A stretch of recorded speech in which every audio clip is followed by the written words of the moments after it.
కవిత గారిని అరెస్ట్ చేయడం చాలా హేయమైన చర్య. గతంలో దాదాపు 2 సంవత్సరాల నుంచి ఈ అరెస్ట్ చేయాలని చెప్పి చాలా సందర్భంలో ఎంక్వైరీకి అని చెప్పేసి ఈడీ ఆఫీసు ఢిల్లీకి పిలవడం జరిగింది.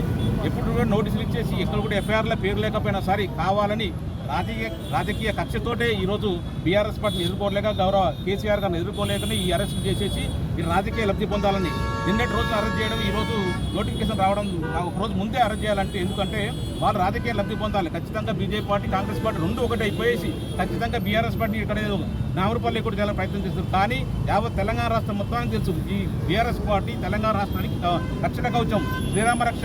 ఎట్టి పరిస్థితుల్లో మీరు ఎన్ని కుట్రలు చేసినా కూడా తెలంగాణ రాష్ట్రంలో బీఆర్ఎస్ పార్టీ ఏమీ పీకలేరు, ఏమి చేయలేరు. ఖచ్చితంగా మరొకసారి చెప్తున్నాం, ఈ అరెస్ట్ని హేయమైన చర్య. నిన్నటి రోజున ట్రాన్సిట్ వారెంట్ లేకుండా అరెస్ట్ చేయడం అనేది సిగ్గుమాల చర్య.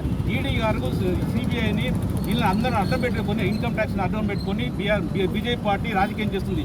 గతంలో బీజేపీలో చేరిన వారికి ఎలాంటి నిబంధనలు ఉంటాయి, ఎవరైనా సరే నీతిమంతులు అవుతారు. వేరే వివిధ పార్టీలలో ఉన్న వారు, ప్రతిపక్షాలు ఉన్న వారు అందరూ కూడా దోషులాగా చిత్రీకరించాలని ప్రయత్నం చేస్తుంది. గతంలో కాంగ్రెస్ పార్టీ సంబంధించిన వాళ్ళని వివిధ పార్టీలు, ప్రాంతీయ పార్టీలే కానీ నేషనల్ పార్టీ అందరినీ కూడా అరెస్ట్ చేయాలి, భయభ్రాంతి గురి చేయాలి, దాన్ని బీజేపీ పార్టీలో ఖాతాలు వేసుకోవాలి, అప్పుడు నీతిమంతులు అవుతారు. ఇది ఖచ్చితంగా కూడా భారతదేశ ప్రజలు కూడా గమనిస్తారు, ముఖ్యంగా తెలంగాణ ప్రజలు గమనిస్తారు. ఈ కవిత గారిని అరెస్ట్ చేయడం అనేది సిగ్గుమాల చర్య. రాత్రే ఊరికే వారెంట్ నిన్న వచ్చి జస్ట్ ఎంక్వైరీ కొరకు వచ్చేసి ముందే అడ్వాన్స్గా టికెట్లు బుక్ చేసుకుని 8:45 ఫ్లైట్ బుక్ చేసుకుని ఎంత ముందస్తుగా ఆలోచన ఉందో దీన్ని కూడా అర్థం చేసుకోవాలి. ఏదేమైనా తెలంగాణ రాష్ట్ర ప్రజలందరూ గమనిస్తున్నారు. బీజేపీ పార్టీకి రాబోయే రోజుల్లో మొన్నటికన్నా 2023లో ఎలక్షన్లో బీజేపీ పార్టీ నెక్స్ట్ ఆల్టర్నేటివ్ చెప్పారు. పట్టుమని 8 సీట్లు గెలిచారు. అది తెలిసింది. ఖచ్చితంగా కూడా తెలంగాణ రాష్ట్రంలో బీజేపీ పార్టీకి నూకలు లేవు, ఖచ్చితంగా గెలవాలి. ఈ అరెస్ట్ చేసేసి భయభ్రాంతులు గురి చేసి ఏదో రాజకీయ లబ్ధి పొందాలని చెప్పి కాంగ్రెస్ పార్టీ, బీజేపీ పార్టీ ఒకటైపోయి గుమ్ముకైపోయి బీఆర్ పార్టీ అరెస్ట్ చేసి భయభ్రాంతులు గురి చేస్తారు. కానీ తెలంగాణ ప్రజలు గమనిస్తున్నారు. ఖచ్చితంగా రాబోయే లోక్సభ ఎలక్షన్లో మీకు కాంగ్రెస్ పార్టీకి బీజేపీ పార్టీ గుణపాటు చెప్పింది. ఖచ్చితంగా 10 ఎంపీ సీట్ల మధ్య ఖచ్చితంగా తెలుస్తుంది. కేసీఆర్ నాయకత్వంలో కొందరు తెలంగాణ ప్రజలు ఏకకృతం అవుతారు.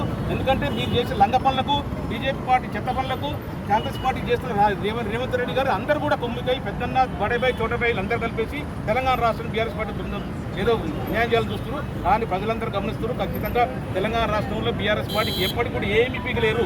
బీఆర్ఎస్ పార్టీ ఎప్పటికైనా శ్రీరామ రక్ష తెలంగాణ రాష్ట్రంలో ఖచ్చితంగా ఈ అరెస్ట్ని వెంటనే మేము తీవ్రంగా ఖండిస్తున్నాం. బీఆర్ఎస్ పార్టీ కార్యకర్తలుగా ఖచ్చితంగా వెంటనే విడుదల చేయాలి. ఎలాంటి నేను కోర్టులకు ఆల్రెడీ ఈ నెల 19 దాకా అవకాశం ఉంది అరెస్ట్ చేయకుండా. అయినా కూడా ఆయన పక్కన పెట్టేసి ఈ చట్టాలను దొంగలు దొక్కేసి అరెస్ట్ చేయడం జరిగింది.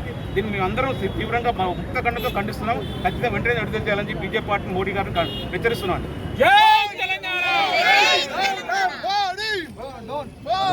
ఈ రాష్ట్ర ప్రభుత్వం కానీ కేంద్ర ప్రభుత్వం కానీ రెండు మిలాఖతాయి, బడాబాయ్ చోటబాయ్ అని కూడా చెప్పుకుంటూ మిలాఖతాయి. కవిత గారి అక్రమ అరెస్టులు మేము తీవ్రంగా ఖండిస్తున్నాము. ఈ అరెస్టులు మాకు కొత్త ఏం కాదు. గత 25 ఏళ్ళకి అరెస్టులు ఇవన్నీ ఉద్యమాలు ఎన్నో చేసేసి ఈ రాష్ట్రాన్ని సాధించుకున్నాం. మేము అరెస్టులు మాకు కొత్త ఏం కాదు. దానిలో భయపడే ఆలోచన మాకేం లేదు. కాబట్టి బరాబరి కొట్లాడతాం, కలబడతాం, నిలబడతాం. కానీ బాధాకరం ఏంటంటే ఇక్కడ స్థానిక ఎమ్మెల్యే కానీ ఇక్కడ ఉన్న మేయర్ కానీ ఎంత బాధాకరం సిగ్గుమాల చెట్టు అంటే ఒక మహిళను అరెస్ట్ చేస్తుంటే కూడా ఇక్కడ స్థానిక ఎమ్మెల్యే కానీ ఇక్కడ ఉన్న మేయర్ కానీ ఇక్కడ రాకపోవడం మాకు దురదృష్టకరం. కానీ ఉద్యమకారుని మన్నగొండ నచ్చడం పక్కన పెట్టి కూడా ఈ రాష్ట్ర ప్రభుత్వం ఒక గతంలో టీఆర్ఎస్ పార్టీ ఉద్యమకారులు కొట్టిన వ్యక్తి కూడా సీటీ ఇక్కడ గెలిపిస్తున్న ఘనత కేసీఆర్ గారికి. అంత సుముఖతతో ఉన్నాడు. కాబట్టి వాళ్ళందరూ మర్చిపోయేసి ఈరోజు ఏ పార్టీ అధికారంలో ఉంటే ఆ పార్టీలోకి వెళ్ళే నాయకులు కూడా ఈ పార్టీ మళ్ళీ చెప్తున్నారు. రేవంత్ రెడ్డి గవర్నమెంట్ ఈ సందర్భంగా చెప్తున్నాను. కాబట్టి ఎందుకంటే ఇలాంటి అందరూ తేర్చుకుంటే నీకు వచ్చేది మిగిలేదు గుండు సున్నా తప్ప దానివల్ల ఒరిగేది లేదు. ఇలా ప్రజలు తెలంగాణలో ఎంతో ఇబ్బంది పడుతూ ఉన్నారు. ఏ ఒక్కరు కూడా సుముఖంగా లేరు. కానీ ఇలా ఒక కష్టకులు, కార్మికులు అందరూ కూడా మొత్తం ఇన్ఫ్రాస్ట్రక్చర్ సత్తానాశనం అయిపోయింది. ఈ రోజుల్లో ఒక టన్ను ఉసుక కొంటే 3,000 రూపాయలు టన్ను అనేది గతంలో ఎప్పుడు చరిత్ర ఎప్పుడు లేదు. 20 ఏళ్ళ చరిత్రలో ఇప్పటిదాకా ఎప్పుడు లేదు.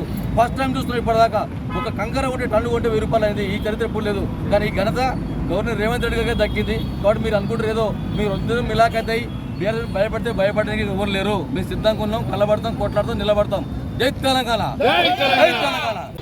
ఇవాళ దేశంలో 15 లక్షల కోట్లని ఆర్థిక నేరగాళ్లకు బాబు విధించినటువంటి నరేంద్ర మోడీ 10 ఏళ్ల కాలంలో ఎంతోమందిని ఇవాళ ప్రజల ధనాన్ని తెలంగాణ ఉద్యమంలో పనిచేసినటువంటి కవిత గారిని అదేవిధంగా తన రాజకీయ ప్రత్యర్థులను, దేశంలో ఉన్నటువంటి రాజకీయ ప్రత్యర్థులని బ్లాక్మెయిల్